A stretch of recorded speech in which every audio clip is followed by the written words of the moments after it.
मणिपुर में हो रही हैवानियत की घटनाओं से सरकार से जवाब मांगने के लिए आज आम आदमी पार्टी और आम आदमी पार्टी के सदन के नेता संजय सिंह जी ने लगातार चेयरमैन साहब से निवेदन किया कि मणिपुर के विषय पे चर्चा हो, मणिपुर के विषय पे सरकार जवाब दे कि हमारे देश का एक अभिन्न अंग, हमारा एक महत्वपूर्ण बॉर्डर स्टेट मणिपुर क्यों जल रहा है, वहां क्या परिस्थिति है। दोनों राज्यों में भाजपा की सरकार, केंद्र में भाजपा की सरकार, मणिपुर में भाजपा की सरकार, डबल इंजन की सरकार चल रही है, लेकिन फिर भी मणिपुर क्यों जल रहा है, इस विषय पे चिंता व्यक्त करते हुए चर्चा की मांग करें। सदन की कार्रवाई जब शुरू हुई, अपनी ही निर्धारित जगह पर खड़े होकर मांग करते रहे संजय सिंह जी कि मौका मिले अपनी बात रखने का, मणिपुर पे चर्चा मांगने का, लेकिन चेयरमैन साहब ने हमारी ओर नहीं देखा। संजय सिंह जी को छोड़िए, विपक्ष की ओर ही नहीं देखा। तो 8-10 मिनट तक रिक्वेस्ट करने के बाद संजय सिंह जी चेयर के पास गए और विनती करने का प्रयास किया कि मणिपुर पे चर्चा कराई जाए। रूल 267 के तहत मणिपुर के विषय पे चर्चा हो। लेकिन दुख की बात यह है कि जैसे ही वो अपनी चेयर छोड़कर आगे बढ़े, चेयरमैन साहब ने संजय सिंह जी को सस्पेंड कर दिया, निलंबित कर दिया। लोकतंत्र में अगर सत्ता पक्ष और विपक्ष अहम मुद्दों पर साथ बहस नहीं कर सकता, चर्चा नहीं कर सकता, तो फिर लोकतंत्र का मतलब क्या रह जाता। मैं पूछना चाहता हूं, ऐसा कौन सा गुनाह संजय सिंह ने कर दिया, ऐसा कौन सा अपराध संजय सिंह ने कर दिया कि उन्हें सस्पेंड करना पड़ा आज। क्या चर्चा की मांग करना कोई अपराध है? क्या मणिपुर के लोगों की आवाज उठाना कोई अपराध है?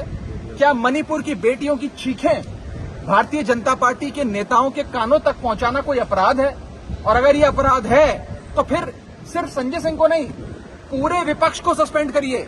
विपक्ष का एक भी नेता ना बच पाए, सबको सस्पेंड कर दीजिए और सिर्फ बीजेपी के सांसदों को बिठाकर सदन चलाइए।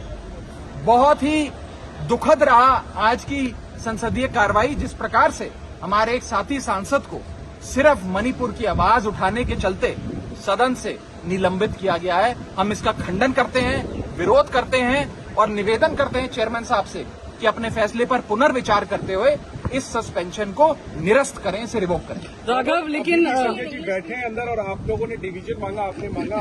देखिए, सस्पेंशन के दौरान भी जब वो सस्पेंशन की कार्रवाई शुरू हुई, मैं भी चेयरमैन साहब की ओर जाते हुए मैंने भी उन्हें आह्वान किया कि डिवीजन कराइए। अगर सस्पेंशन का कार्यक्रम ये कहता है, सस्पेंशन का मोशन ये कहता है कि सस्पेंशन का मोशन जब मूव किया जाता है उसके बाद सदन के भीतर मतदान होता है कि कितने सदस्य चाहते हैं कि मेंबर को सस्पेंड किया जाए और कितने सदस्य चाहते हैं इस मेंबर को सस्पेंड नहीं किया जाए।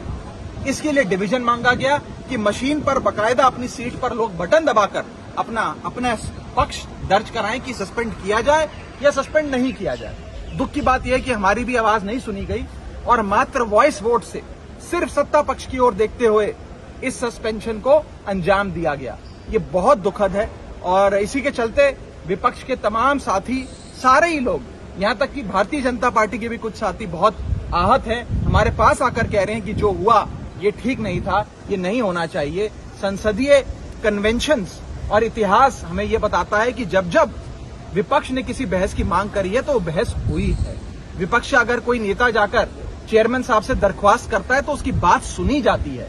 लेकिन आज एक ऐसा दौर, एक ऐसे लोकतंत्र में, मोदी सरकार के, भाजपा सरकार के लोकतंत्र में हम लोग जी रहे हैं जहां मणिपुर की आवाज उठाने पर सांसदों को बेरहमी से निलंबित किया जा रहा है, सस्पेंड किया जा रहा है। लेकिन चेयर की तरफ से राघव आपत्ति जताई गई कि आप सस्पेंडेड एमपी हैं, आप नहीं बैठ सकते हैं, उसके बाद भी वो बैठे हैं। क्या वहीं बैठे रहेंगे संजय सिंह जी जब हाउस दोबारा बैठेगा? देखिए, बिल्कुल संजय सिंह जी वहीं बैठे हैं, वहीं बैठे रहेंगे और अपना विरोध दर्ज कराएंगे। आज विरोध दर्ज कराने के लिए स्थिति ऐसी आ गई है कि सांसदों को सस्पेंड किया जा रहा है। सस्पेंशन के बाद सांसदों को अपनी आवाज और अपना विरोध दर्ज कराने के लिए सदन के भीतर बैठना पड़ रहा है। इससे ज्यादा दुखद चीज शायद ही भारत के लोकतांत्रिक इतिहास में आज तक नहीं हुई होगी।